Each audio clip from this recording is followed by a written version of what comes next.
Good day, everyone. Today I will present our contextual timeline showing the emergence of three major disciplines: economics, sociology, and psychology, and the historical events that shaped them. First on the timeline, economics in 17. Economics emerged in late 18th century, especially after the publication of Adam Smith, The Wealth of Nations in 1776. This discipline grew because societies were experiencing major change in trade, the rise of capitalism, and the fall of old economic systems like mercantilism. People needed to understand market, labor, and wealth, especially during the Industrial Revolution. Economics helped explain how resources should be distributed in growing societies.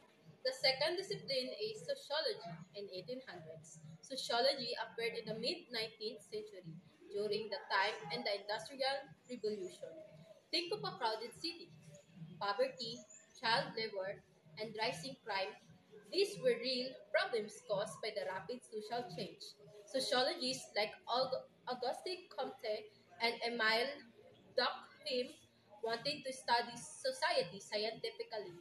Their goal has to understand why these problems were happening and how to create social order.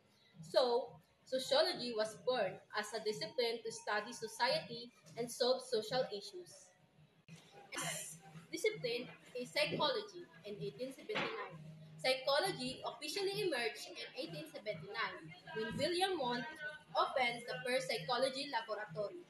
During this period, people wanted to study the human mind using scientific methods.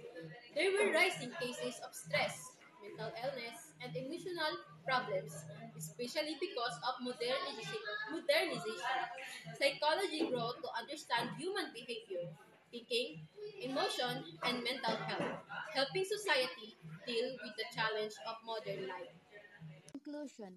In our timeline, we saw that economics emerged first because society needed to understand market.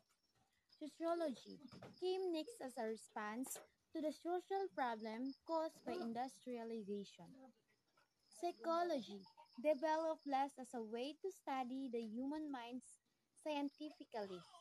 Each discipline was shaped by the problems and events of its time, and together they help us understand how societies and people function today.